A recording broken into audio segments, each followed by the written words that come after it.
documentary, we focused on three main sides: government, pro-choice, and pro-life. Our goal is to help inform you about the topics of abortion in this country. Many protests have brought up points such as the government are males deciding what women can do with their bodies, and that abortion should be an entirely medical decision. As known over time, the government is in control of the laws that are made in the country. With that being said, let's take a look at some of the examples of those laws. In the state of Connecticut, an abortion must be done in a hospital if there are serious dangers. They are also only to be performed under such circumstances. Abortions in the state will also be funded by the public. Individual providers are able to deny service in the state. Maine states that abortions will only be funded and performed if there is a medical issue. The providers are also able to refuse the service, and no parental knowledge is required. The current law in Vermont is that abortions will be funded with medical necessity. In the state of New Hampshire, abortion is under a partial ban, which means that they can only be funded and performed if there is a health issue, such as the mother is at risk of death. They also require a notice of parents for those underage.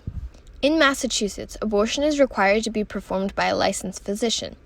The law also states that once the pregnancy has reached the point of 24 weeks, abortion will no longer be allowed unless a threat occurs. The public funding in the state of Mass covers all or most of the medically requested abortions. Providers in the state can refuse to provide abortions, both individual and institutional. For those underage, there must be consent of a parent to receive the service. It is known that the topic of abortion has come up in things such as our presidential debate. As shown in this next clip, the 2016 presidential debate, the topic of abortion brought out some arguments between Donald Trump and Hillary Clinton.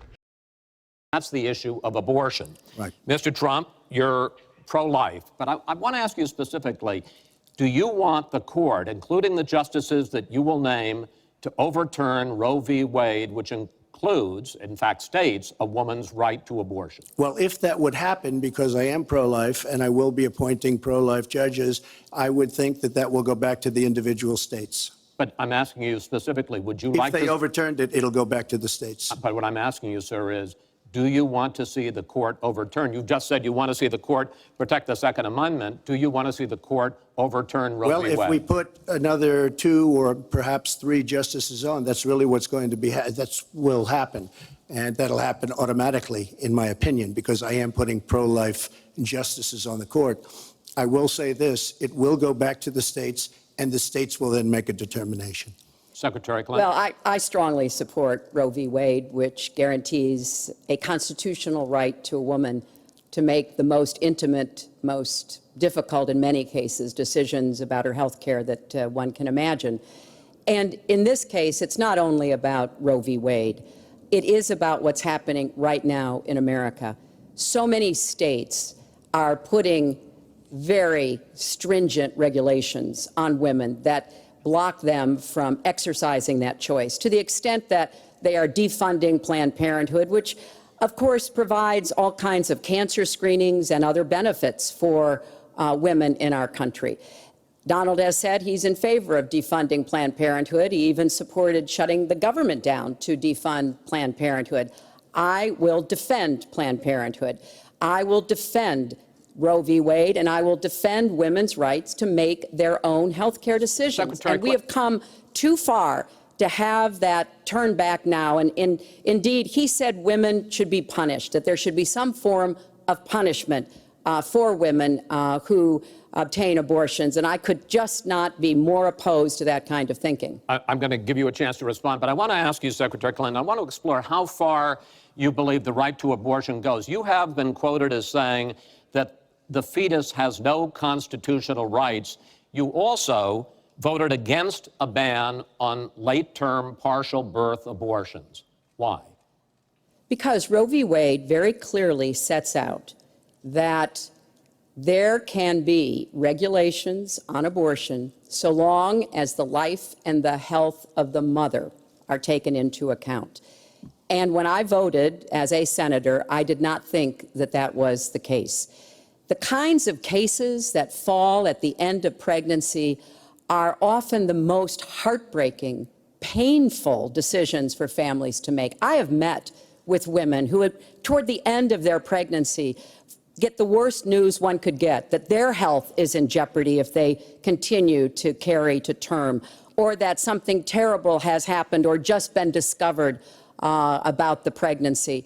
I do not think the United States government should be stepping in and making those most personal of decisions. So you can regulate, if you are doing so, with the life and the health of the mother taken into account. Mr. Trump, your reaction, and particularly on this issue of late-term partial birth Well, abortion. I think it's terrible. If you go with what Hillary is saying, in the 9th month, you can take the baby and rip the baby out of the womb of the mother just prior to the birth of the baby.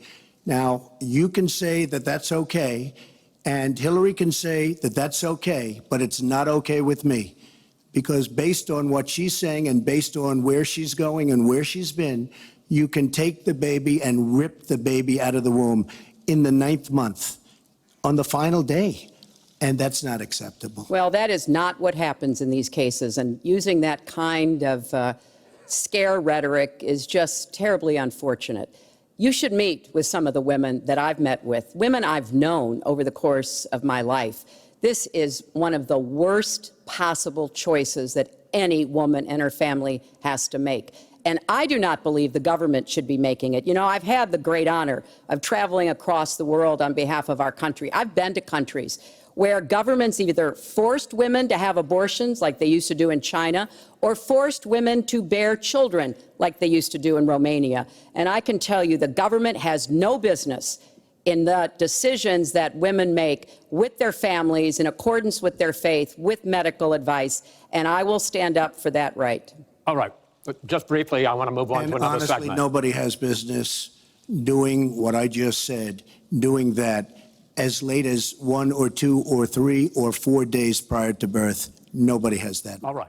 In the 1973 court case, Roe v. Wade, the U.S. Supreme Court recognized a woman's constitutional right to an abortion. This legalized abortion nationwide. However, there are still people who are very against this decision and would like it to be overturned today. They mention the funding of Planned Parenthood, which is a program spread out all over the country offering services to more than 600 centers. They are most known for their abortions provided, but they also offer many other services, such as free cancer screenings, pregnancy tests, and counseling. As shown in the photo, the funding from Planned Parenthood is broken up into a few different ways. A majority of the funding comes from private resources. The next largest amount is the funding done by the government, which is 4% less than the majority. In the year of 2017, Planned Parenthood received about $564 million in reimbursements from things such as health insurance coverage and a program called Title X. Title X is a family planning grant program. It was developed in 1970. This program grants access to things such as sexual education, contraceptive, and so much more.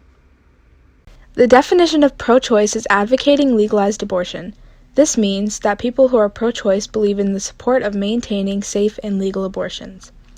The argument made from groups or individuals who are pro-choice is that women should have every right over what they want to do with their body, and the abortion bans around the world need to be stopped, which ties into a popular saying from pro-abortionists, "My body, my choice."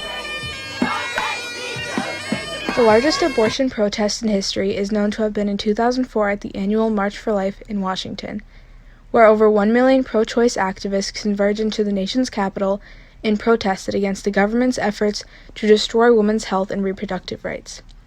Many pro-choicers often believe that banning abortion is not completely stopping the act, but instead it's stopping safe abortion, because if women don't have an access to an abortion clinic, their retreat would be to perform an abortion unsafely, which could put their health at major risk. Pro-choicers firmly believe that a big variety of women who get abortions have extremely reasonable exceptions as to why, such as rape and/or incest, health issues, if the woman is financially unstable, no access to family planning, etc. Both the United Church of Christ and Reform and Conservative Judaism allow abortions with few to no limitations. The United Church of Christ leaders are reminding the world that many Christians have supported the pro-choice and reproductive justice for women since the 1960s. In Jewish law, a fetus attains the status of a full person only at birth. Therefore, once the baby's head has emerged from the mother, termination is no longer allowed, as it is against the Jewish law to sacrifice one's life in order to save someone else's. It can be surprising that there are religious groups who are pro-choice because most people assume that all religions are pro-life and against abortion. You're not crossing this line. I'm not letting you cross this line because this is our campus. Go ahead. I'm fine. I'm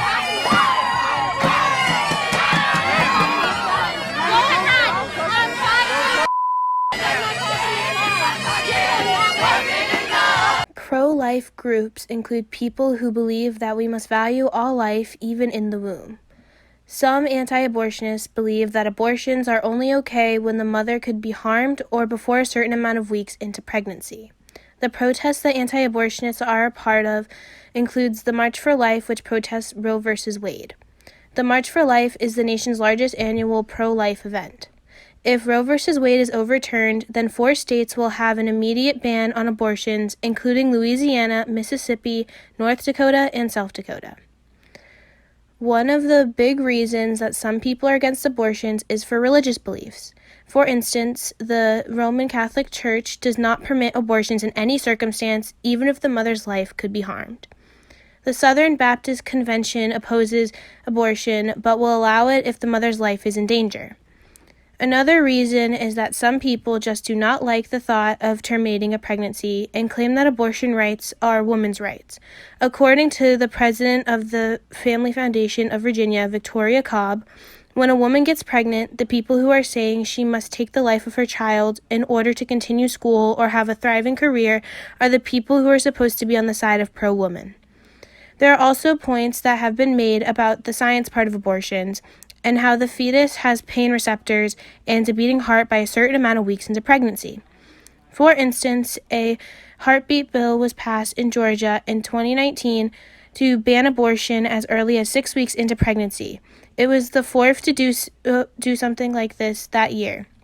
This bill prohibits abortion once a fetal heartbeat is detected. Because of this bill, the penalty for someone who performs an abortion in Georgia is 10 years in prison.